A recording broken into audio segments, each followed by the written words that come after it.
You are about to experience the result of hard work and dedication from the City of Champions, Cleveland's own, 90th's finest. Self-made, hard-working entrepreneurs, unequivocally raw, no holds barred. This is Epiphany Media. Hey, it's funny because Angel already kicked out of Facebook already. What did she say? I don't know, but every time she can't catch a break.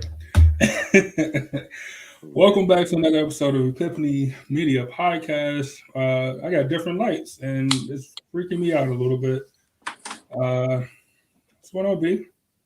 It's you're a shade lighter than you usually are. Yeah, it's good lighting, but it's different. It's weirding me out a little bit. No, you get set in your ways and stuff. It's tripping me out. Looking like a ghost, man.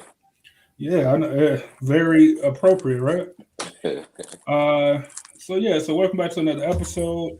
We do have a guest, but before, we just want to remind you guys that, as you guys can see behind me, for this show, and I guess I could put it on the screen, for this show, all of our other shows, all of our posts for this month, as we've been telling you guys all month, the more you like and share and get other people to share, the bigger our donation is going to be for the JD Breast Cancer Foundation here in Cleveland, Ohio for October Breast Cancer Awareness Month. You guys have been doing great. I can't even, you guys really been doing great. So keep it going. We got including this show, three shows counting this show. So keep liking, keep sharing, keep putting it in your groups, all of that good stuff. And yeah, man, we're still working on getting somebody from the foundation to come on the show with us. So just keep liking and sharing and doing your part so we can do our part. We appreciate it for sure. Love it. Look at you, man. You chomping at the bit, man. Look at you. It's exciting. All right, without further ado, let's bring in our guest.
Hey guys. I'm on a delay. Every time videos play for me, I play on a delay. Hopefully it went through. I have no idea. These new buttons are tripping me out too. Anyway, we got Chrissy from Soul Sister I always want to say Phenomenal. That'll work too. Paranormal. To jump on with us, we figured this would be a great way to start Halloween week. I don't know what happened to Byron, but we'll get it together. Okay, it went through perfect. Andrew said she gave it just fine. Perfect. Okay, perfect. Good. Yeah, so I thought this would be a great opportunity to a great way to kick off Halloween week. We can learn something new. We can get some objective opinions because everybody's full of them. And Chrissy, thanks for joining us. Thank you for having me. I really appreciate it. Absolutely. All right, so we about to get into it off camera. Not get into it, but like we was about to start the show before the cameras was rolling. So Byron, I'll let you ask your question. I think it's just a good intro, and then then Chris, we want to find out more about pretty much what you just told us off camera. Yeah, so off camera, I asked you, you said your headquarters are in a jail from 1904. Correct. So I asked you, is your current headquarters haunted? It absolutely is. So to your point, I'm sitting in the historic Huntsville County Jail, or the historic Scott County Jail in Huntsville, Tennessee. And it was built in 1904. It was in operation until 2008. And after which it just sat vacant till about 2017. They came in and did some repainting and added some new windows and such.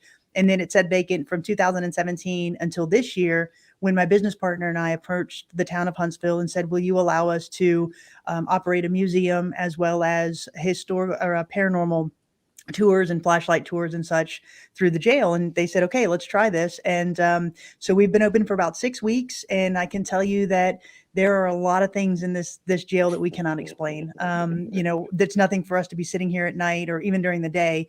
And we'll hear footsteps on the second and third floors. There's a stairwell in the back. We'll hear footsteps running up the back stairwell. There was a paranormal investigation team here last Saturday, and they were filming. There was 2 guys. They were both former corrections officers, so big, burly guys. And so they were upstairs, and you get the jail. When you rent the jail for a paranormal investigation, you get it until 3:30. So around 1:45, they were upstairs in our kitchen area, and they thought they heard something. So they opened the door, and they panned their cameras through the hallway on the second floor, and a picture frame goes flying off the wall. And so they screamed, said a few expletives, and came downstairs and said, yeah, I think we're done. We're done for the night. So we got what we wanted, and then we'll catch y'all later, essentially. But so that was a great piece of evidence that we can't explain. So yeah, to your question, we do believe that there's some spirit activity here. Wow. See, me personally, Can you imagine opening the door or anywhere, not even at your house, and then just a picture frame just go flying across the room? It's an interesting piece of video. You'll have to check it out. I would do the same thing. Like, okay, well, thank you. We're done, and have a good day. That's what's insane. Amazing to me, Chrissy, is that you still continue to work there. I would put in I would sell the building immediately. Well, for us, it really is fascinating. We've been investigating my sisters and I have been investigating as a team, Soul Sisters Paranormal, since 2014. And we've investigated at some of the most reportedly haunted locations in the country. And, to us, really, once you get into a quote unquote haunted location, it really becomes about the exploration of trying to figure out the spirits that are there, communicating with them, and really telling their story. And so that's what we really enjoy doing. That's what we love to do, highlighting the historical narrative of each of the locations, but then coupling that with any unexplained paranormal activity that we find. That's really what we feel our job is. And to Laura's question here in the comments, we've made contact with some of the ghosts here in the jail for certain. We've had several different stories throughout, historical stories that we've researched through newspaper articles, and we have people come in and tell us these stories. So we've made contact with some of them. There's a very strong male presence here. We believe that it was a former sheriff named Richard Ellis. He was killed here in front of the jail in 1925. It's still an unsolved murder as to who killed him. He was ambushed from behind. So we think that his spirit is here. And then we have reports of other spirits that are pretty prevalent that we feel inside the jail. So we really enjoy just hearing from them and communicating with them. That's wild to me. Because that was one of my questions was that I wrote down that I wanted to, find out more information about was I watched a couple of like your videos and stuff online, and like when you say like, I think it was you or your sister. I'm sure both of you guys said it multiple times, but like it's a strong male presence or whatever. Like, what does that feel like? Like, what is the difference in feel between like a strong male presence, strong female presence, or whatever? Like, what does that feel like to you? So, and that's an interesting question. So when we go into a location, you do start to really kind of feel the location out. Now, I'm not going to say that we're empathic or anything like that. We don't have any type of psychic abilities, but I think by the very nature of us being females, we come at it with a more empathetic type of viewpoint, right? We don't go in with bravado. We don't go in with thumping our chests and saying, I'm not going to believe you're here unless you throw this chair across the room. That's not how we operate. So, because we go in with that sense of empathy for the spirits that live in these locations, I think we get a different response depending on if it's a male or a female. So, for example, when we go into a jail or a prison, which was predominantly a male population, you feel a little bit differently. You get a different sense of the spirits that are there. So, for example, we investigated at Brushy Mountain State Penitentiary, which is in Petros, Tennessee. This was a maximum security facility. It was in operation from 1896 until 2009, and it really housed the worst of the worst in the state of Tennessee.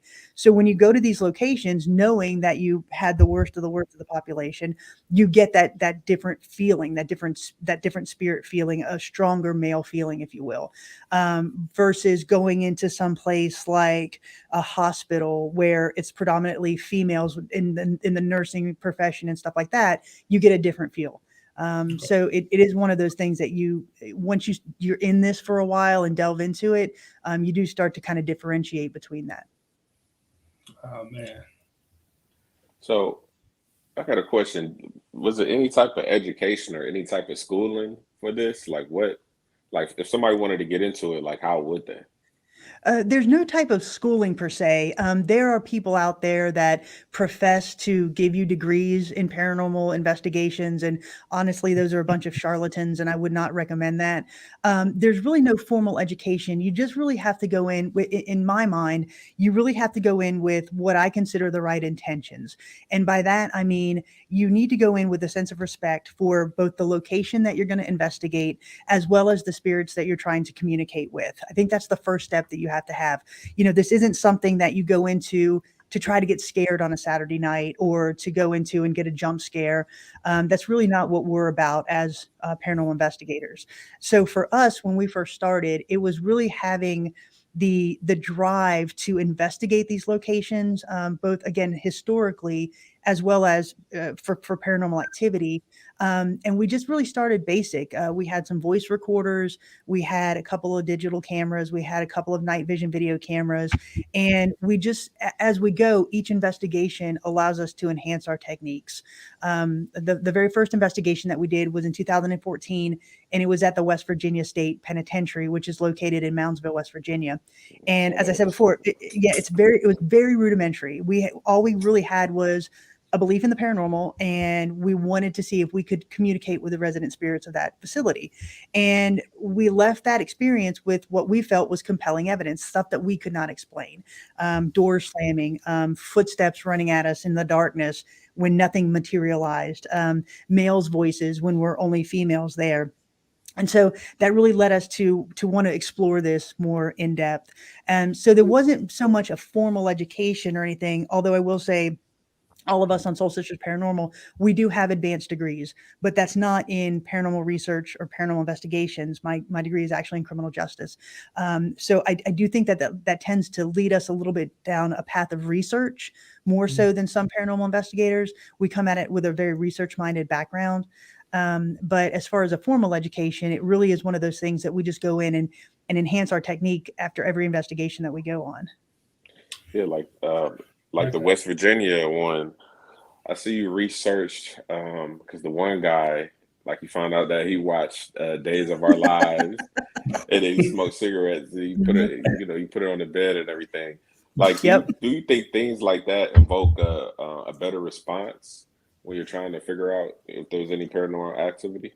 I do, and thank you for watching that video. The West Virginia State Penitentiary was built in 1876, and it was in operation until 1995. And again, it was a maximum security prison, and so it also held the worst of the worst in the state of West Virginia. And so the prisoner that you're referring to, his name was Red Snyder, and through our research, we found out that he had two vices. He had a love of cigarettes and watching Days of Our Lives. So every day they would wheel a television in front of his cell, allow him to watch Days of Our Lives, and then they would wheel the television out. So when we approach that investigation, and when we approach any investigation, we go in with the feeling that we're trying to communicate with somebody who had a human existence. They lived, they died, and now we're communicating with that spirit. So we want to treat them as the humans that they were and give them that respect. So even though this guy was a horrible person in life, we're trying to communicate with him, and we want to give him that respect and say, hey, we know a little bit about you. So we're going to leave you some cigarettes, and we're going to leave you an episode of Days of Our Lives. So we downloaded one, we put it on the laptop, we left it in his cell, and we said, here you go, watch this. We'll be back in an hour. So we let it just play by itself. And then the laptop only had an hour battery life. So we knew the laptop had died at that point. And so we went back into the cell and we said, did you see the stuff that we had left for you? And we captured a male's voice saying, yes. And so then we had a couple of really cool, what we call EVP sessions with this spirit. And as we were wrapping up, I said, thank you for communicating with us. And we captured a male's voice saying, no, thank you. And I feel that, to your question, when you go in with that sense of respect, I think the spirits give you that respect in return, i.e. they communicate with you. So I think he was saying, no, thank you for taking the time to understand what I liked and letting me have that for a minute. And I'm willing to communicate with you because of that. So we call those things trigger items. So the Days of Our Lives episode and the cigarettes were trigger items. And through our research, we try to develop trigger items with every location that we go to. So whether it be a prison or a Civil War hospital or the Lizzie Borden house, we try to take things that we think will elicit a response from the entities that are in that house or that location. So good. So good. Let me see. Angel said, my parents' house was haunted. She said, doors would slam. You could hear footsteps. The rocker chair viciously started rocking back and forth. Awesome. Like for me, I mean, it's time to move. Like it's time to get out of there. And even if you got to build a new house, like sometimes you just got to build a completely new house. That's like I guess the greatest thing for me is that. See, I would be, if I was in that line of work, I would be more concerned about like the work following me home. You know what I'm saying? Like you go home and try to have some peace, and like somebody like, no, you forgot me, you insulted me, and I was like, oh my god, like you gotta sleep, man. Like, I haven't had any personal like experience with like spirits and stuff to my knowledge. So all my stuff comes from Hollywood, and I know some things I'm sure do justice to the field. Some of them are completely nonsensical. So I try to take a balance and kind of meet in the middle or whatever with what I feel like it could be. And like I said, my biggest thing was like, man, I got to take this home. Or I'm thinking about the guy that was in the Civil War and or I forgot somebody or something. And that would be my biggest thing about your line of work, man. I think that Laura asked a similar question over here. Has anything ever followed us home? And the answer to that is no. When we go to a location, the very first thing that we do is we say a prayer of protection before we go in, and we'll say a prayer of protection when we come out. And we set our intentions when we go into a location. And by that, I mean, we'll go into a location and we'll say, okay, my name is Christy. I'm here to communicate with you. You're not allowed to harm me in any way. You're not allowed to touch me in any way unless I give you permission to do so. And you're not allowed to follow me home. And because of that, I'm giving you that respect. And if you'd like to communicate with me, I'm here to listen to your story. And again, when we set those intentions, I really think that it sets the boundaries of what really communicates with us and approaches us. So I can tell you, we've never been physically harmed. We've never been physically scratched or anything like that. Now, we have had things touch us, and that's because I give it permission to do so. So, for example, when I'm trying to communicate with the spirit of a child, I'll sit down on the floor, I'll have some, glow in the dark stuff with me or whatever. And I'll say, hey, do you want to give me a high five? Or can you come and slap my hand? And so those things have happened, but it's only because I've asked it to do so. And so that's how we set those intentions. And I think because we do that, and again, give them the respect that they feel that they deserve, we've been fortunate enough to not have anything follow us home. That's a blessing. That is a blessing. That's so intriguing to me. Like, cause I'm kind of like, I don't know. I'm kind of weird in a way. Like I'm spiritual, like religious. Yet I'm a big science guy, right? And science is proof.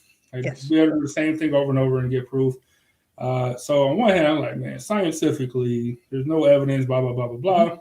But then, like, religiously, I'm like, well, yeah, but you believe in, like, the Holy Spirit. Like, you believe that people die and their spirit goes. Like, so I'm really, so every single time I whether I watch movies or TV shows, I always walk that line of, like, yeah, scientifically, like, yeah, but you actually believe in this stuff. Like, so how you can't say it doesn't exist or whatever. Like, so I constantly fight that battle when I even watch movies or even TV shows, or even when I want to watch the videos, I was like, I get the science, like I can't say it doesn't exist. Like, so walking that line, It is. It's very so intriguing, man. See, with me, I was the exact same way. I never had any evidence of any of that happening to me until one day we were, me and my wife, we were in Vegas, and we turned the lights off to go to bed, and it was this loud, like, scratch against one of our suitcases. So I was like, I turned on the light and I tried to figure out, like, how is that even possible for that to happen? And, Vegas is already a notoriously haunted town. So I'm like, yeah. Then after that, we start going to different haunted locations and stuff like that. So. Yeah, it is an intriguing thing. And, Emmanuel, to your point, I'm a Christian as well. And so, but to me, when we've been doing these investigations, it actually strengthens my belief in God, and it strengthens my belief that there is an afterlife, that something happens after this. But to your point, we also, every time we go to a location, we go in with a healthy skepticism. And by that, I mean, the very first thing that we do is we'll take a day tour of the location, and we will take copious notes on everything that we think environmentally could affect the investigation or cause somebody to believe that this location is haunted. By that, I mean, we look at light sources like street lights, car lights, airplane noise, train traffic noise, dogs in the neighborhood, kids in the neighborhood. And we study those things first before we go in. So if that occurs during the night, we can say, okay, this isn't paranormal, this is environmental. This is what is causing this. And then when we control for those things, and I know I've controlled for those things, what we're left with is what we call the unexplainable. So by that, I mean, when we're in a location and I know there's 4 females, yet I'm capturing a man's voice when there's nobody on the property, or I'm capturing a child's voice when there's no child on the property, that for me is unexplainable. And we put it down and we label it as unexplainable, because if somebody can come back and say, okay, well, I think it's this, this, or this, I want to have that dialogue because I want to make sure what we're putting out there is accurate. And so very rarely will we say that this place is legitimately haunted. We'll say that we picked up things that are unexplainable to us in the moment, because we do go in with that scientific approach. But when we, like I said, control for everything, we have been very fortunate enough to capture things that I just cannot explain through normal scientific practices. See, and that's kind of why I brought it up, because I think I forgot which one. I think it was you said somebody said that their place was haunted or something, but I think you were able to explain that cars were turning. I can't remember, left or right, and like hitting the motion sensor or something just every way, and it would trigger or something. And so that's kind of why I brought it up, because I mean that is a scientific element, of something that can be explained, like you said, environmentally. Exactly. That's when I was saying that, I'm like, okay, so it's more than just, you go in and with just a belief or whatever, and then something happens, Mhm. Yeah, and that story that you're referencing, and just for your audience, I'll explain it just very Yeah. briefly. We were called in to investigate a business in my hometown, and the gentleman was convinced that his location was haunted. And so the way his storefront is, it's a all glass storefront. It's a long, narrow store, and it had mirrors down the sides, and he had a bunch of display cases, and he had night vision video cameras set up around that inside that shop. And so during the night, his night vision video cameras would essentially go off, and he thought it was something paranormal. Something was causing them to go off. And so he called us in and said, "Will you investigate this location?" And we did. We spent about 4 hours in there. We didn't feel anything. None of our equipment captured anything, but we ended up leaving some of our night vision video cameras in the facility, and we left. So when we came back the next morning, I asked him if his cameras malfunctioned or went off during the night, and he said they did. And I said, well, give me the timestamps and we're going to cross-reference it with our night vision video cameras. And what we found was the way his storefront is, it sits perpendicular to a place where a lot of cars made U-turns during the night. And so when they would make the U-turns, the headlights would bounce into his storefront, hit the mirrors, and essentially blind his night vision video cameras to the point where he thought they were being manipulated by something paranormal. So what we told him to do was just change the angle of the cameras or take down the mirrors, and the quote unquote haunting would stop, and it did. So, those are the things we try to explain before we will categorize anything as unexplainable or paranormal. Yeah, no, I love that. I love that part of it. I also love how in the videos there isn't any like dramatic effect. Like once you may discover something unexplainable, it's like, this is what happened. It is what it is. Some other similar things that I saw is like, this is just too dramatic. I automatically don't believe. Skeptical, right? Yeah. And to your point, we've done this so long that to us it's like, that's fantastic. Can you make that noise again, or can you roll the ball again? And it's fascinating to us. I mean, don't get me wrong. There have been times where we've been absolutely startled. I mean, you can't sit in a maximum security prison and hear a door slam and not be startled by that, or hear your name being called through the tunnels underneath a dam and not be startled by that. But to us, it's more fascinating than anything else. So we typically don't run out screaming or anything like that. I think that kind of rolls into Laura's question about paranormal shows and television shows. Paranormal shows, they've done a very good service to us in the fact that they've allowed people to know that we exist, that paranormal investigators exist, and that we do serve this function. They, however, do a disservice to us in the fact that they are there to build an audience base, and they do that through sensationalism. And so you will see a lot of drama. You will see a lot of, this is demonic, this is evil, this is, you shouldn't approach this because it's so scary. But that really isn't how it is with what we do. I can tell you, like I said, we've investigated almost 36 of the most, reportedly haunted locations in the country. We've never experienced anything demonic. We've never experienced anything that I would consider evil. We've had instances where I would say the spirit was darker. And by that, I mean, they just had a darker sense about them. And we find those in prisons because they were bad people, right? You're not going to die and just become a good person all of a sudden. I think that characteristic follows you into death. So we've had darker spirits that we've communicated with, but never anything malicious or evil to the extent that TV shows say that it's out there. So there is a lot of sensationalism. There is a lot of drama in television shows. So it is a little bit different in that regard as to what we actually do in the field. Yeah, that goes for, because I follow, and this is part of my skepticism is because of that, like because of like Byron said, it's just like, come on, man, like it's just too dramatic. Like now everybody's running out, like everybody is scared to the point where you almost falling out, you damn near falling out of a window, or like, it's just too much. Like, come on, man, like I get scary, but it can't be what you guys are portraying. So. Mm-hmm. No, I agree with you that it has its pros and it has its cons, and I think that goes for any number of different reality shows that do, whether it's normal jobs or paranormal jobs for that matter.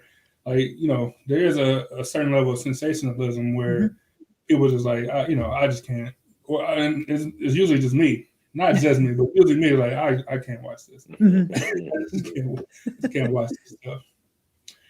Man, that's so fascinating. So I was thinking, and this was before I knew that you were opening up your own museum and stuff, because we, and you're talking about how you lived in Cincinnati for a while. Mhm. So of course we have Mansfield. I Yes. forgot the actual name Mansfield of it. Reformatory. Yes. Reformatory, yeah, which is pretty infamous here in Ohio for well, of course, the movie being Shawshank, parts of Shawshank was shot there. Hmm. The movie Shawshank, for you guys that don't know, and they do tours and overnight tours and all that type of stuff. And so I seen that it wasn't on you guys' list. So one, I guess the question was, before like I said, New Year, you live in Ohio, was like, if you didn't know, that might be a place to check out potentially. And so now that I know that you probably know about it, then so not only have you went, like, maybe not professionally or like in a professional sense, but went for yourself, and then two, is that usually how you guys come up with your locations? Like, is it more like myth based, or you guys like hear something, or does somebody call and say, hey, you guys got to get over here, or do you kind of just like hear it through the grapevine and you say, well, let's take a visit? Okay, so I'll take the first part of the question first. I have not been to Mansfield Reformatory yet. It is on our bucket list of places to go. A lot of the times, the places that we go to, it's just really logistics, because my sisters and I, we all have full-time jobs, so it really has to fit in with everybody's schedule when they can get there and when the facility has open availability. As to how we find the locations, it's really a mix of all three of the things that you said. The first one is we will research some of the locations.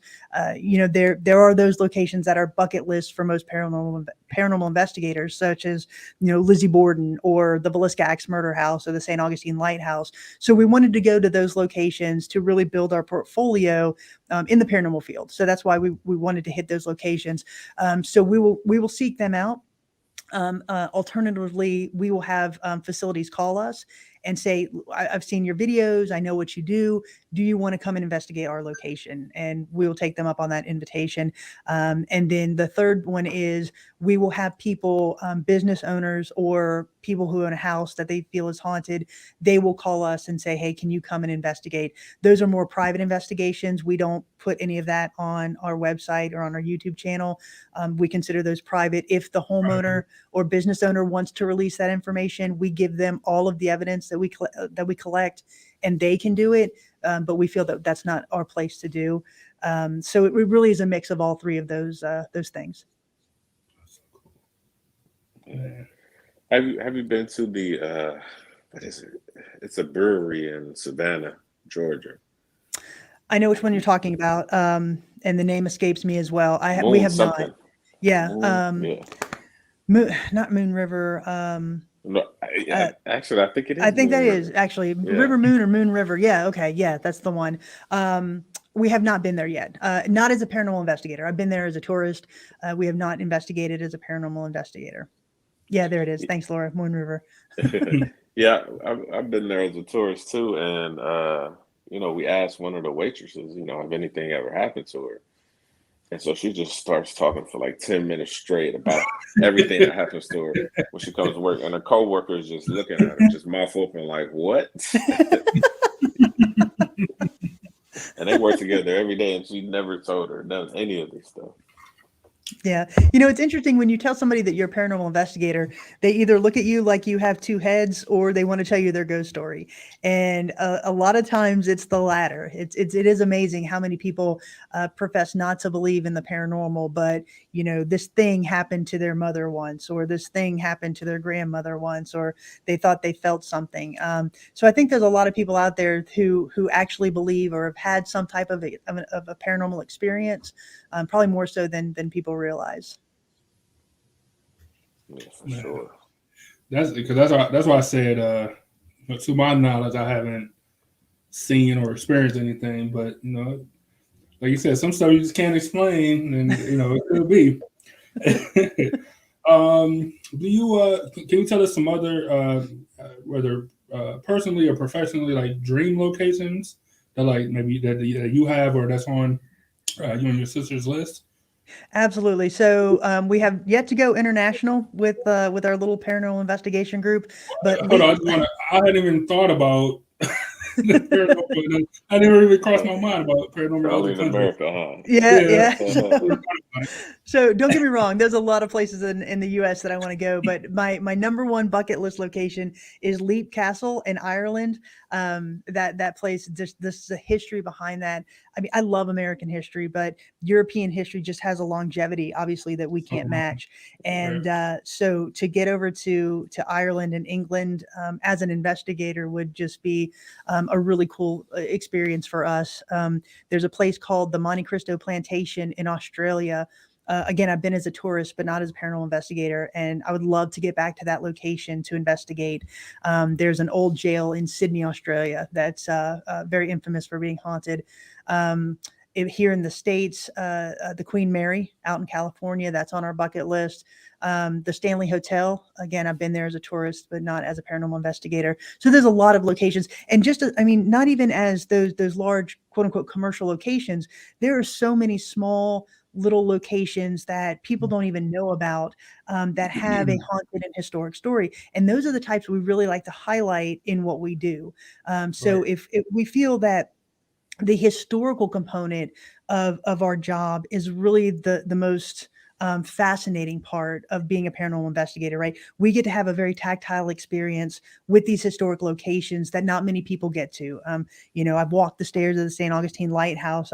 I've slept in the Lizzie Borden house and the Villisca Axe murder house, and not a lot of people can say that. So if we can bring that experience to our audience, that's our first job, and then coupling that with the paranormal component, that really is secondary. And so, like I said, that's those highlighting those small historical locations is really what we love to do.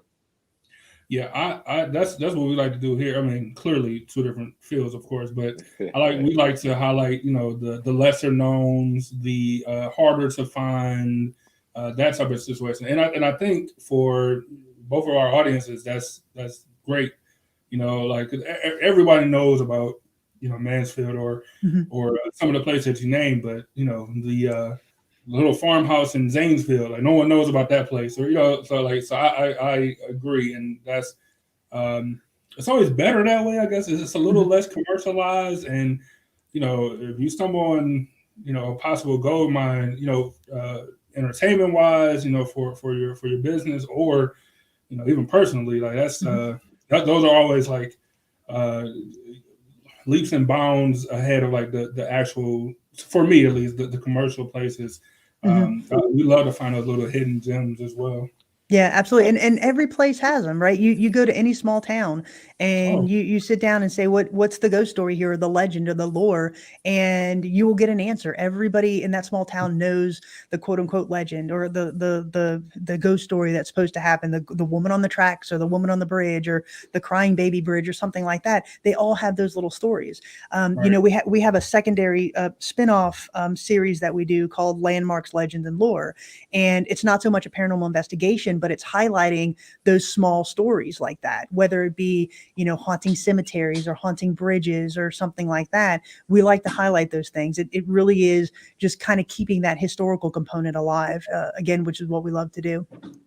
Do you think places that has had horrific events or like wars or just something traumatic happen, do you think those places have more instances of more paranormal activity? I think they do. I think the propensity for paranormal activity at those locations is much more prevalent.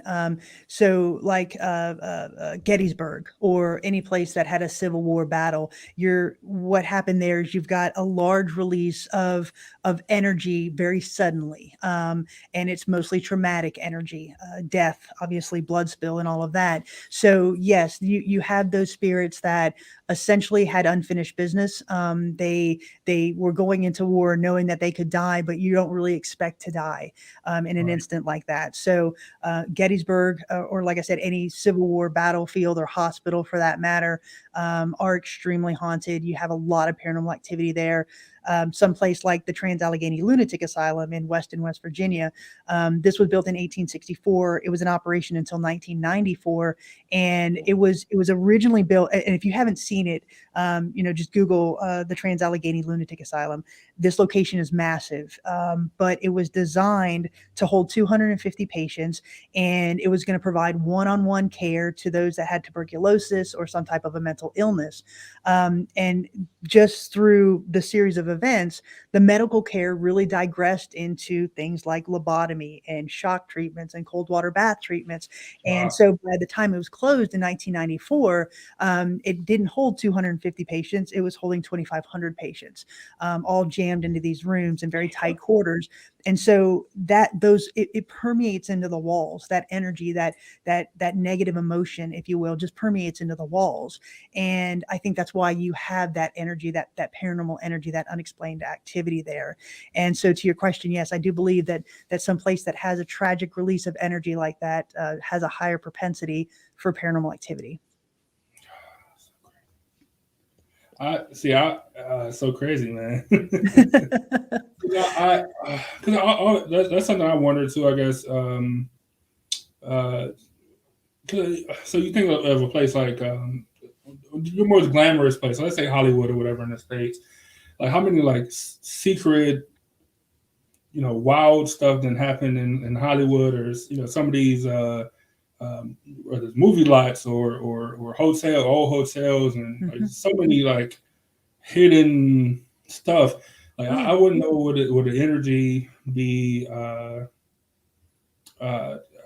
wouldn't say stronger, but just like I'm sure the feel would be different. But it makes sense that the traumatic release of energy, like you said, like war, or even people who thought they wasn't going to die, or as you're dying, you're seeing worse stuff, and I can see how that could I wouldn't say overshadow, but especially we got a lot of people together as well. Like so that release could make it just a stronger source of energy. But I just wonder, like those old Hollywood secrets, man.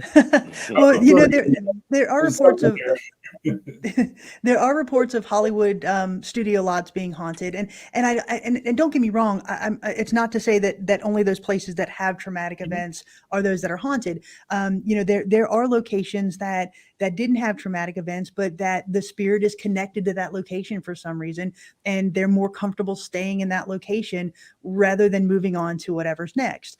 And so, it doesn't have to be that traumatic event, or although that traumatic event, that release of energy, does allow for a different paranormal experience, if you will, at those locations. Gotcha. Let me see. Laura said, "What's the scariest thing that has happened to you on an investigation?"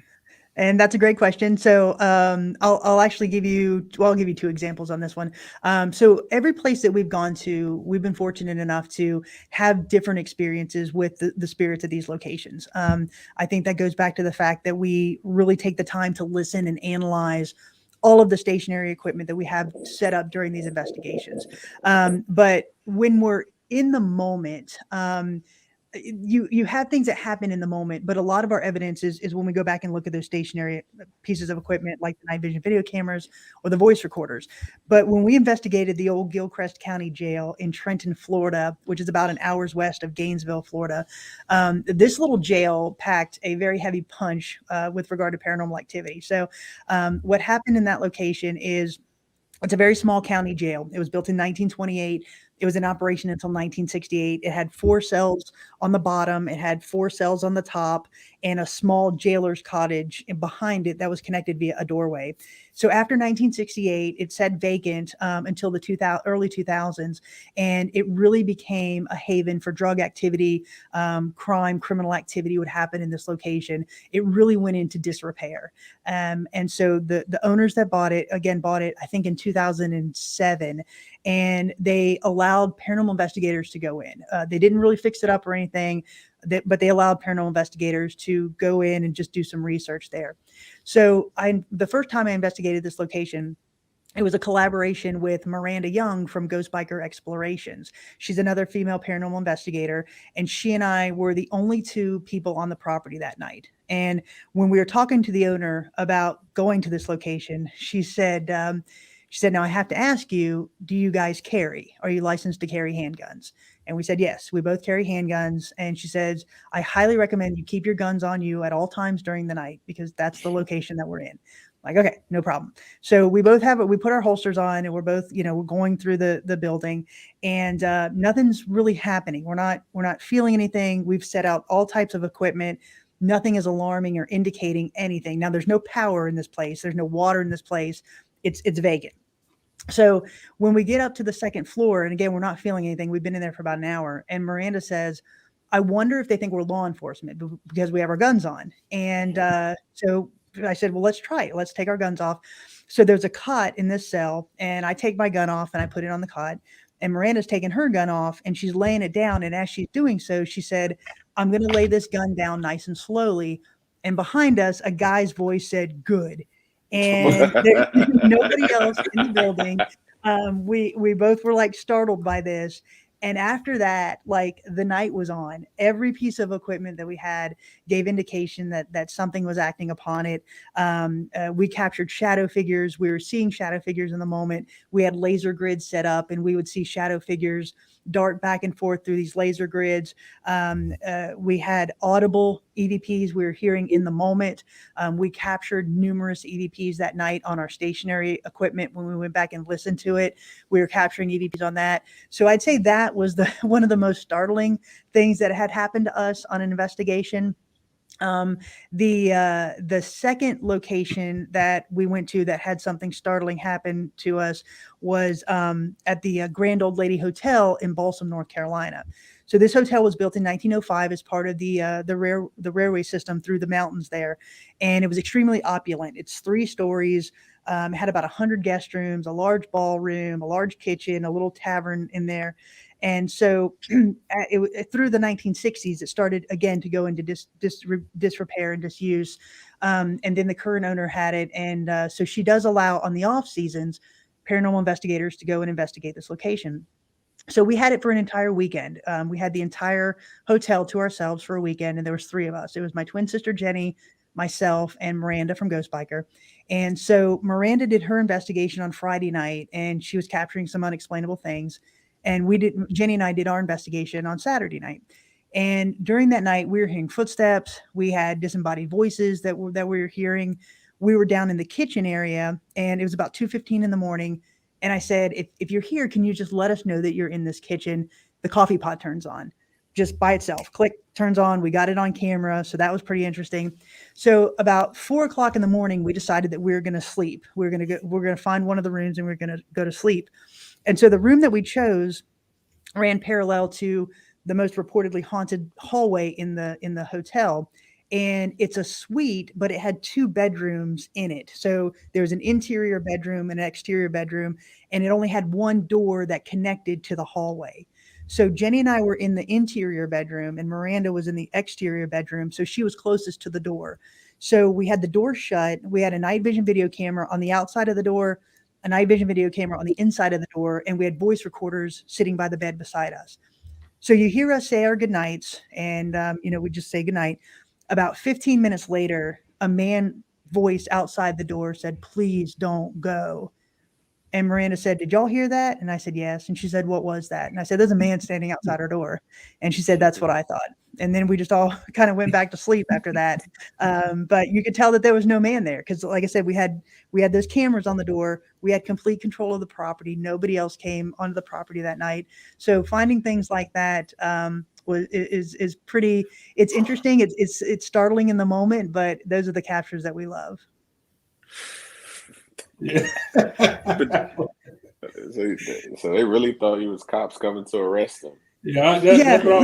So and that kind of goes back to the trigger item, right? It was like a trigger item in reverse. It was an item that they felt was threatening, and they just didn't really care for it. And so after that, like I said, if you watch that video, there are just things that we cannot explain. We have several pieces of equipment that are designed to measure electromagnetic energy. So one of them is called a REM pod, one is called a K2 meter.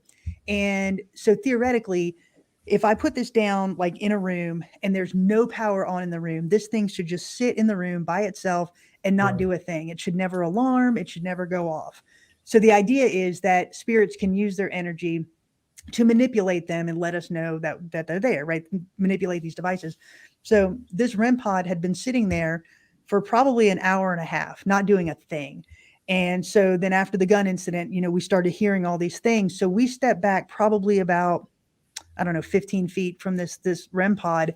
And we started asking questions about, why are you here? Who are you? And this thing was alarming on command, just doing different things on command. So it was very intelligent in its responses. And so, yeah, like I said, the old Gilchrist County Jail is just a phenomenal place to investigate. Jeez. I would have so just good. Like, well, I changed my mind, but I'm not a police officer. Just to let you know, but I'm also not putting this gun down. But she's one of us now.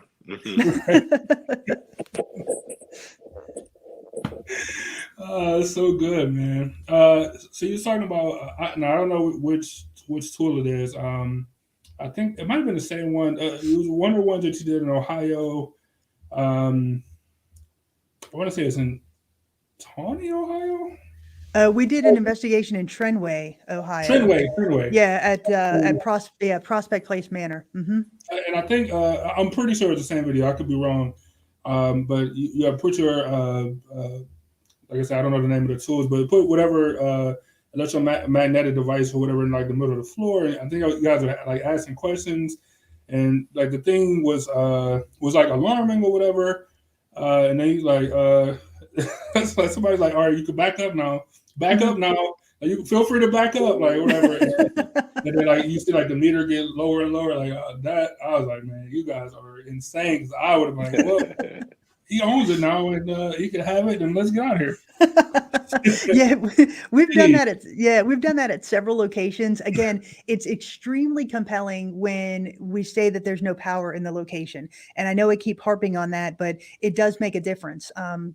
Because these things are designed originally to find electrical pulses, right? They're used by electricians to find electrical pulses. So when we say that there's no power in the house, that's extremely compelling when these things go off, because they're not designed to go off until they're somehow in association with power. That also happened in a very cool manner in Ocklawaha, Florida, which is in Marion County, Florida. And in 1935, two members of the Barker Karpus gang, Ma Barker and Fred Barker, were trying to escape the long arm of the law in J. Edgar Hoover. So the gang dispersed after they had just committed a kidnapping. So the gang dispersed, and Ma and Fred went down to Ocklawaha, Florida, and they rented this house. That was built in 1932. This was in 1930. They rented it in 1934. In 1935, in November of 1934, in January of 1935, J. Edgar Hoover and his guys tracked Ma and Fred to this house, and a gun battle ensued. It is still the longest gun battle in FBI history, but it culminated with Ma and Fred Barker being killed inside this house that they had just rented. They rented it under the name of T.C. Blackburn, and so. And the family maintained that after the shootout, the family maintained the house as it was in 1935.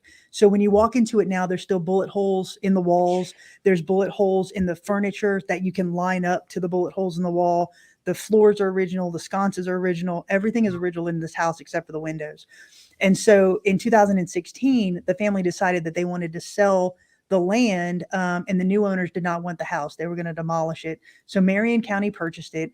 And they put it on a barge and they floated it across Lake Weir, about 4 miles away from the original shootout location. And they put it on about 40 acres by itself, vacant. They're going to make a museum out of it. But right now it currently sits on, there's about 40 acres vacant. There's no power. There's no water to this facility, this house. And so we were the first team to investigate this house in 2018. The first one that they've allowed to go in and do anything. So we set up night vision video cameras and voice recorders and some various pieces of equipment in this house on the night of the anniversary of the shootout. So the shootout happened January 15th, 1935. So on January 14th of 2018, we went in and set up all the stationary equipment, and we left it run through the night. We shut the doors, we left. So again, there's nobody in this house.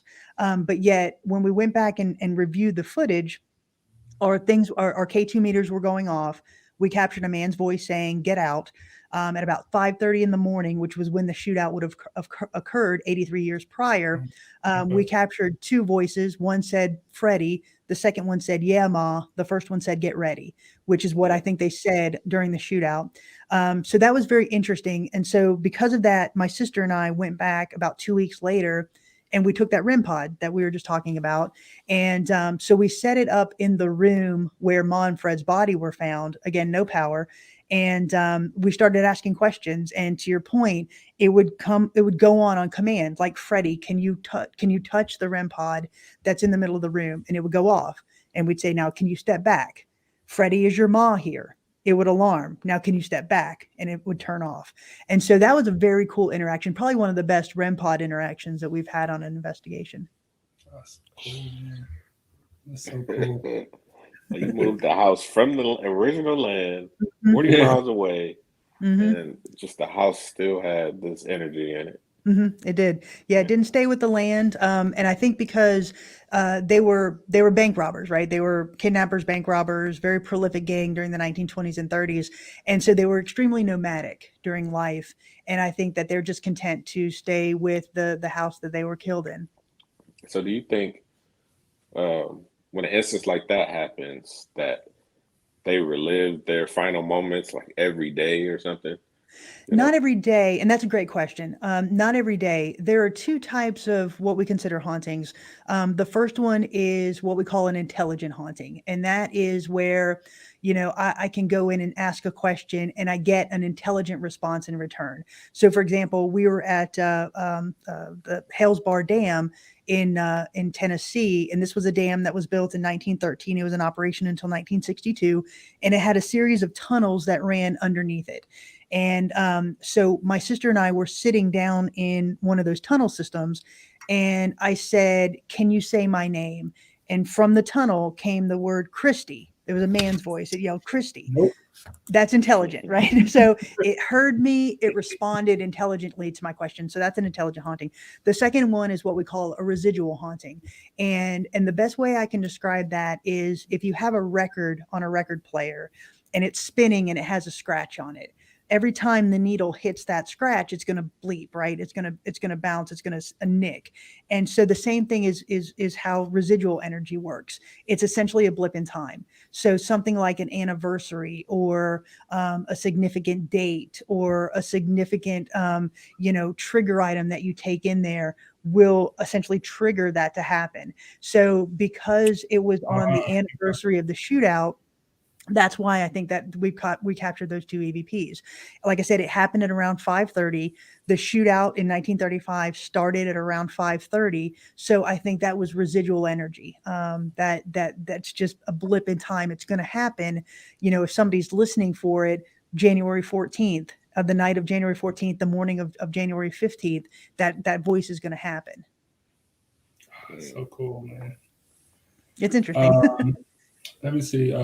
Angel said, sorry, you guys, I'm way back on the comments. Sorry. Angel said she had a question for you.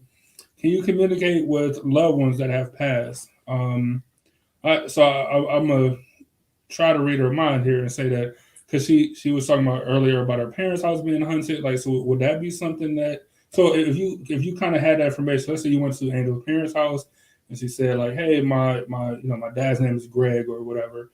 And, could that, first off, I'm assuming that would be able to help,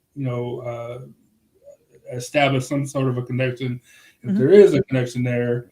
And if so, would that, I think I kind of answered my own question, but I'll let you take it. I personally, I'm not a medium and I'm not an empath or anything like that. So to have a one-on-one communication with somebody and say, "Hi, I'm talking to the parents of this individual, let's communicate through me." That's really not what we do. So in that respect, no, I can't communicate with loved ones. But we can go to a location if that loved one spirit is prevalent there. we can try to find instances on how to communicate with them or try to elicit a response from them. So we would take trigger items, something that was treasured to that person, and see if we can get a response through that. So as far as communicating with one person specifically, we've never really done that per se through empathic means or through like a medium type of situation. But we have had instances where we can say, okay, I know that there's a spirit of a boy named Jeremiah here, and I'm getting responses when I say the name Jeremiah, and things are when I talk in like little boy terms, I'm getting responses. So I'm assuming that I'm speaking to Jeremiah. So that's really kind of how we communicate with them, and I hope that answered that question. Go ahead, B. I was gonna say, so I know that you like to do your research, but have you been to any place where you didn't do any research at all? You just went there and set up your equipment and just see if anything would happen? We've done that a few times in cemeteries and such, just because there's so much history in those cemeteries, and we've gotten a few activity points that we can't explain. For the most part, we like to know the history when we go to these locations, and just not so much. In some instances, not so much the deep down paranormal claims, but overall, like, we've captured a woman's voice here or something like that. But really, that's kind of how we structure our investigations. We do a lot of research beforehand. I mean, we'll go to state archives and museums and the Library of Congress, the Smithsonian, anything where we can find that information, because we think that allows our investigation to be a little bit richer, if you will. It allows us to formulate questions. It allows us to formulate trigger items that we can take with us, to really have that background narrative to see if we can communicate with them on their terms, on their turf, on their terms, on their level. So for us, we really like to know the location history before we go. Do you so how many investigations would you say you've been on roughly? Probably at least 3 dozen. Yeah. Do you have like and I know trigger items kind of change per situation, but like, you have a favorite one that you came across, like maybe one that you either use more than once, or one that you just had success with, like a favorite one? Well, that's kind of like asking, my favorite child, but every location that we've gone to, as I said before, is so fascinating just because they have unique historical perspectives, right? So all of them have been quote unquote haunted per se, but the St. Augustine Lighthouse has a much different history than the Villisca Axe Murder House, which is much different than Hales Bar Dam. So each of them are so unique because of their historical background that we've enjoyed every single one. Now, as far as paranormal activity goes, we've investigated the old Gilchrist County Jail several times. Again, I explained why. I just think that's just an amazing location to investigate. We've been to Brushy Mountain State Penitentiary a couple of times, which again never fails to really give us some unexplained activity. As I said before, this is a location in Petros, Tennessee. It was built in 1869, 1896, and then it was in operation until 2009. And this was a maximum security prison. The worst of the worst were housed here. James Earl Ray, who killed Martin Luther King Jr., was there. So just a really bad prison with regard to violence and drugs and gang activity inside the prison. So when we've investigated there, every single time we get something unexplainable. The first night we were there, it was just my twin sister Jenny and I, and we were hearing door slams. We were hearing audible responses, footsteps. We captured a lot on our stationary equipment, men's voices when there was no men on the property at all. The second time we went, this was again a collaboration with Miranda from Ghost Biker Explorations, and we captured an amazing shadow figure. We captured it on camera. We all saw it in the moment. We were again hearing voices, door slams. One of the stationary cameras that we had sitting in one of the cell blocks, we left it to run on its own. There was nobody in the cell block for the majority of the night because this is such a large facility. But during the night, rocks started being thrown from some unknown source. And for about 3 hours, there's just rocks pelting our stationary camera. I mean, you can hear him click and hit the camera. You can see him bounce in front of the camera. We have no idea where they came from. And it wasn't like it was paint or anything dropping. These were coming directly at the camera from that angle. So a very interesting location to investigate is Brushy Mountain State Penitentiary. Wow. See, me in the moment, I don't think, like, if I saw a shadowy figure, I would be like, it's nice. That's good footage. No, I'm going. The investigation is over for me. I would not stay. I don't know how I would handle something like that. Honestly, I don't want to see anything like that. You know, I want to get into the scratch in the suitcase. That's it. I don't need any more proof. I'm with you. If I were to say that, I'm like, oh, okay, yeah, it's haunted. So that's it. Like, what more do you need from us? We're success. You know, you guys made it, and it's time to get out of here. That's so fascinating. Yeah, it really is, and like I said, for us, it's one of the things. It's like we captured the shadow figure. That's pretty awesome. You know, let's continue asking questions. So, once you're in the moment, it really is kind of a different feel than what you see on TV. You know, a lot of our footage is filmed in night vision, so it looks like there's ambient light, but we're in complete darkness, and so you have to rely on other senses rather than sight. So smell is a very big sense to use. Touch, feel, just the feel of the room per se. I mean, there is something to be said for the temperature dropping. It does seem to get a little bit colder when something is about to manifest, either a voice or an apparition or something like that. So, feel is a very big sense when we use, when we go into a location. So it really is just kind of feeling out the investigation. And for us, like I said, we've been doing it for so long. It's a rush for us. It really is. See, when I went into the Mansfield Reformatory, like, it was probably 90 something degrees outside. There's, like you said, there's no electricity in this place except for the office part, where they run a business. And it's just freezing in there the whole entire time. And this is like a stone building, so I'm expecting it to be hot. It was freezing the whole time. It was just eerie, especially when we went down to the hole. Yeah, it was. I don't know. I had a strange feeling after I left that place for a good amount of time. I just didn't feel right. The hole in most prisons, they have an area called the hole. And for those that don't know, the hole is basically solitary confinement in most of these prisons. And a lot of times it's in the lower level of a prison. Sometimes it's subterranean. The one at Brushy Mountain State Penitentiary, it was pretty violent, right? So you've got these small cells, and sometimes they would lock people up in there for up to 30 days. They would just give them a small bucket of water and very little food during those times. So it was really the worst part of the prison was the hole.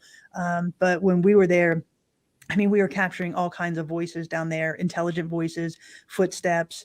My friend Miranda from Ghost Biker, she's investigated there several times. She was actually one of the first to investigate when they allowed paranormal investigators to go in.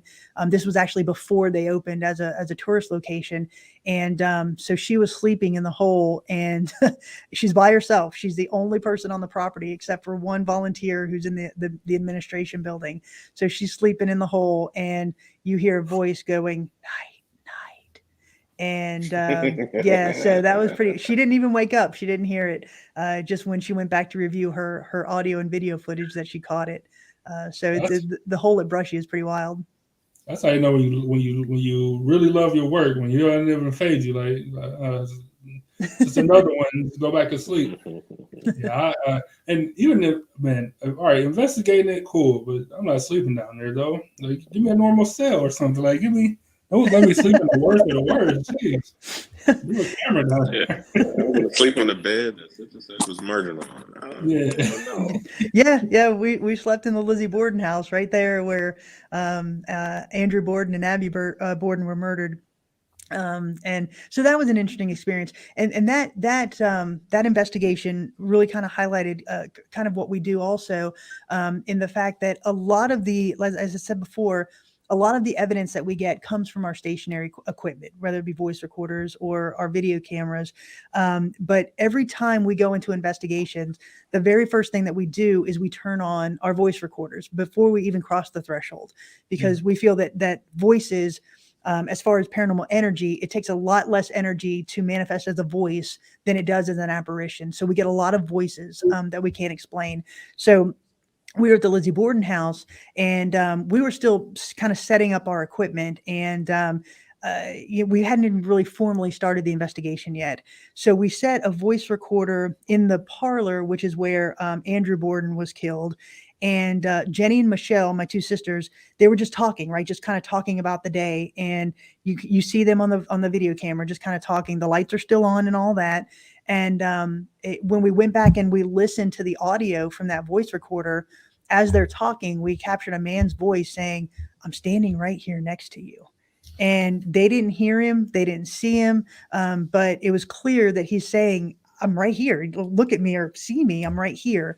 And then about an hour later, Cara, one of my investigators, Cara, and my sister Jenny, they're talking in the parlor, and they're just sitting there just chatting about the difference between the Villisca axe murder house and the Lizzie Borden house, because we had investigated Villisca earlier. And Cara says being axed to death would be a horrible way to go. And we captured a male's voice saying it was. And again, they didn't hear it in the moment, but it was captured on that stationary voice recorder.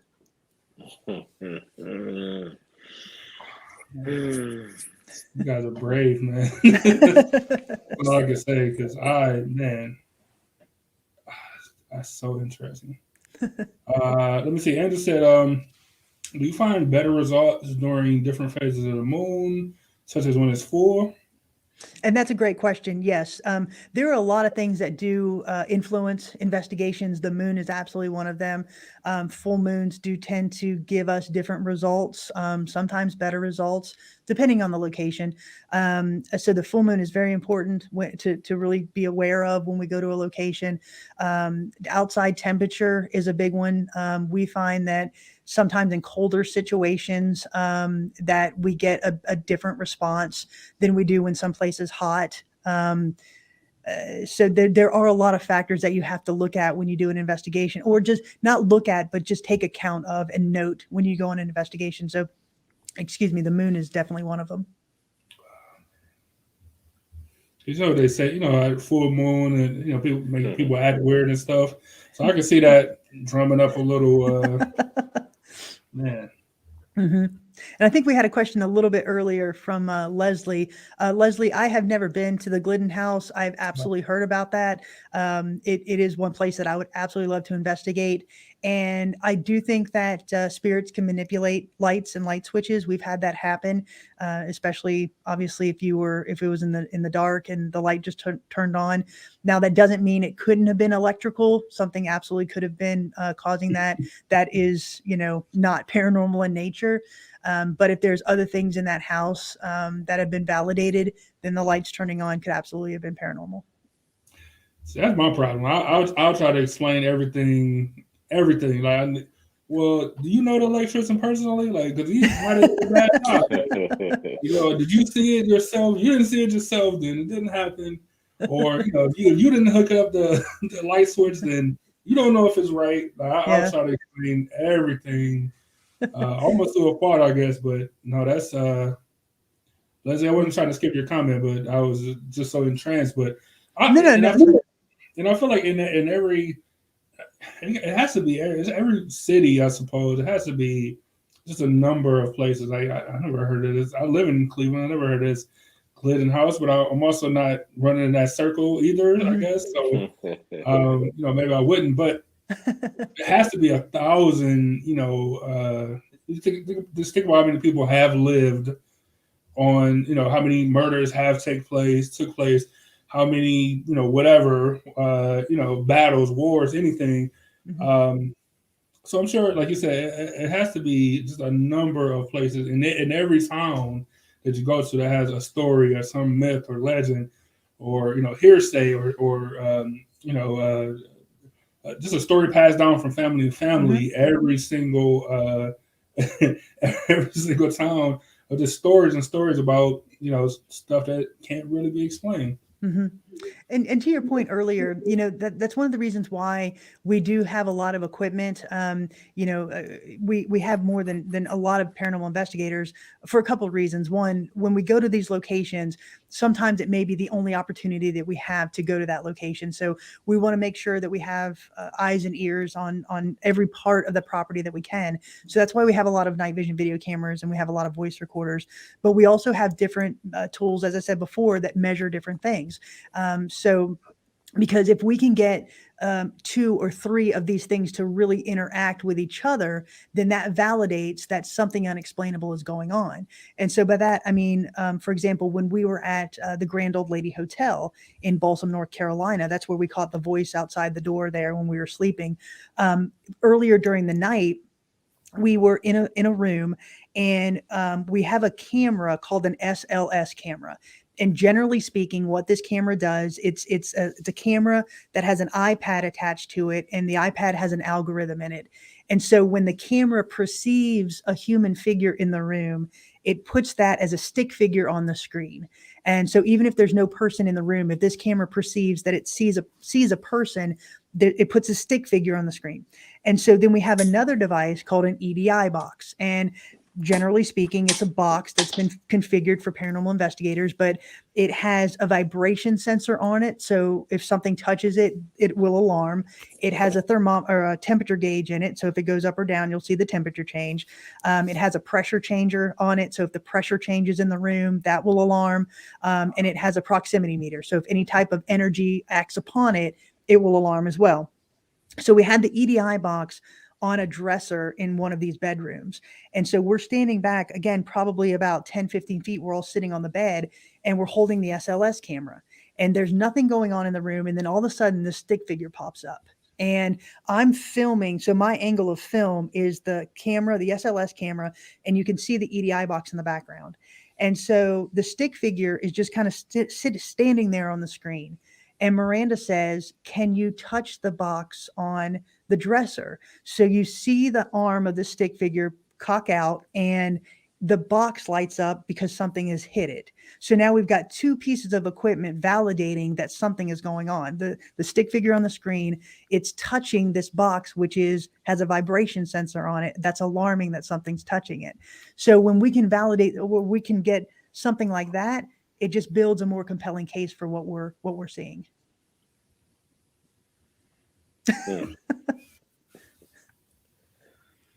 It's like if you just see something like that, it's like, what? Like, how can you denounce like evidence like that? Like, I don't. It makes it compelling. It really does. Yeah, it just make you sit there. I mean, just literally just how we did. As soon as you got done talking, we both just sat our head like, wow, that's so interesting. Jeez. You know what? We might have to come down to Tennessee one day. Come on, yeah. Come on. I've got this jail here, and you guys are more than welcome to come in and hang out. And this is an interesting jail as well. As I said before, this was built in 1904. It was in operation until 2008. And even during its time as a jail, there were reports of things going on in here. When my friend Miranda and I opened, again, we opened about 6 weeks ago, but we spent about a month and a half prior to that just cleaning up and getting some historical stuff in here, or artifacts and stuff that we wanted to house inside the museum. But we would have deputies who worked in the jail when it was a jail.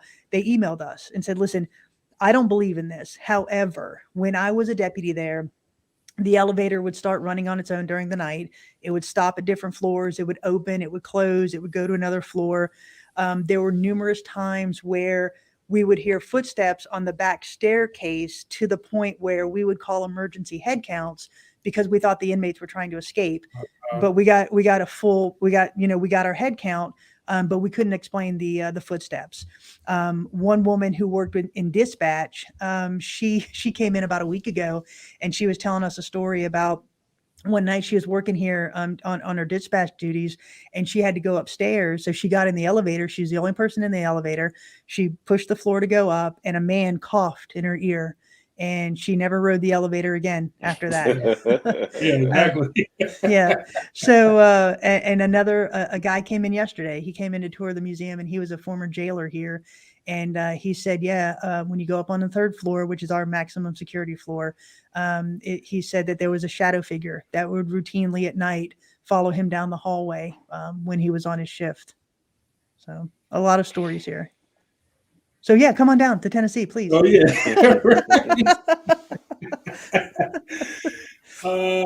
So we don't want to keep you all day. I just want to like, is there anything that you want to I don't want to say either debunk or anything that you want to get out about, like any people that do like paranormal investigations or activity, or anything that you want people to know about, like your field, your line of work? I would say this kind of goes back to the question earlier about television shows. Like I said, when you watch them, you have to understand that their entire reason for being is to build an audience base, and they do that through sensationalism. So there are things that are over dramatized. Sometimes we go into these locations and we're there anywhere from 8, 10, 12, sometimes 48 hours. And we're doing an investigation that entire time. And then when we're done with that investigation, we have to sit down and we analyze everything. So if I've got 10 cameras running for 10 hours, I'm watching 100 hours of footage and just going through all of that. So there really isn't this instant gratification, if you will, from when we do an investigation to when we have a video produced. So it does take time, which is a little bit different than a television show. And, as I said before, for us, it really is going into a location with a sense of respect and reverence for the location, as well as for the spirits we're trying to communicate with. So we don't go in with bravado, and we don't go in with chest thumping. And I think because of that, it could sometimes be perceived as quote unquote boring than what popular media is putting out there. But for us, we feel it's important to really highlight the historical narrative and give you a really good demonstration of how we did the investigation and then what we found. So that's why, we produce the videos like we do. Yeah, because I was the first one I watched, I was like, where are all the ghosts at? Because you were talking about the history. Yeah, and then yeah. I'm like, oh, okay, now I understand it now. Mm-hmm. Yeah, and for me, I hate like reality television. I don't watch TV at all, but especially like the reality TV shows or any of that stuff. So I found it super interesting. Like I said, when I was watching it, and it was a slower pace, and it was more like the investigative part, which is the stuff that I like. So I found it to be great. I had a good time watching you guys' video. Well, thank you. I appreciate that. For sure. Before we go, I do want to just give you a chance to tell everybody. I know you told us. I know we kind of started with it, but just tell everybody about your museum and addresses and how they can find you. I'm gonna put your information back up on the screen, and just any way you want people to find you or your content. Okay, well, thank you. So again, I am Christy Sumner. I'm the founder of Soul Sisters Paranormal. And as you can see on the screen, our website is www.soulsistersparanormal.com. No, you're fine. soulsistersparanormal.com. We're also very active on Facebook under Soul Sisters Paranormal, and all of our YouTube videos are on YouTube under Soul Sisters Paranormal. Earlier this year, I formed a partnership with my business partner, Miranda Young from Ghost Biker Explorations. So even though we're two teams, she and I have come together to collaborate on this museum, which is in Huntsville, Tennessee. And the website for that is www.historicscottcojail.com, and on Facebook under the historicscottcountyjail.com. And anything you want to know about what we do in the events that we hold, we have general museum tours, we've got paranormal tours, we've got flashlight tours, we've got ghost hunts. So anything that you want to know about that, you can find on those locations. Super cool. That's super cool. We definitely appreciate you for coming on. Angel said that was interesting and fun. Well, thank you, Angel. If nothing else, I mean, definitely interesting and fun, but if nothing else, extremely interesting. Well, thank you, guys. I really appreciate it, and I appreciate the support. All right, so I'm gonna take you out, but hang on, don't leave us yet. We're gonna say our goodbyes, and then we're gonna say our goodbyes to you too. Okay? Sounds good. Thank you, everybody, for watching. B. So when are you and the wife going down to Tennessee? She probably planning a trip right now. She's planning a trip right now. I can Well, her you know, for your birthday, take- we just go on down to Tennessee and eat some take good Leslie food. with And you. next thing you know, we out of jail. You know, watching elevators and go up and down randomly in the middle of the night. That's so interesting, man. Laura said that her tickets is already booked. Leslie said, "Thank you, Chrissy, for sharing your stories." Yeah, man, this was super interesting. This was good. This is a good way to. I know you guys not doing a party this year, but it's a good way to. It's a good way to springboard for Halloween, man. Exactly. Um, So yeah, it was a great show. Thank Chrissy again for coming on to talk and share her experiences. Yeah, I like this way better than watching any one of those shows, honestly. Yeah, but I agree. yeah, most definitely thank Chrissy for coming on. You guys out there, remember to like, share, and subscribe this episode so we can support breast cancer this month. That's all I really gotta say. Just remember to own your own. And don't go in historical places in the middle of the night. Unless you got your equipment with you. And equipment, that means concealed carry license. The ghost don't mess with you if you got concealed carry. You're perfectly fine. That's the first, yeah. Don't take it off at all. I love it, man. Man, so as you guys already know, every time we do an interview, be on the lookout for clips within the next day or two. They'll be up on the Facebook and then in the Instagram and all that stuff. And feel free to come back and watch. Like Byron said, be sure to like and share everything, even the replays. All that stuff adds up. And like I said, we'll give you guys a calculation at the end of the month and be able to make a nice donation to the JD Breast Cancer Foundation. Thank you for them for sponsoring us this entire month. Thank you guys for helping out. Thank you guys for tuning in. As always, we do it for you guys. We appreciate it. So salute to the city as always. You guys stay safe out there and stay out of those 100 places, man. I can't co-sign it.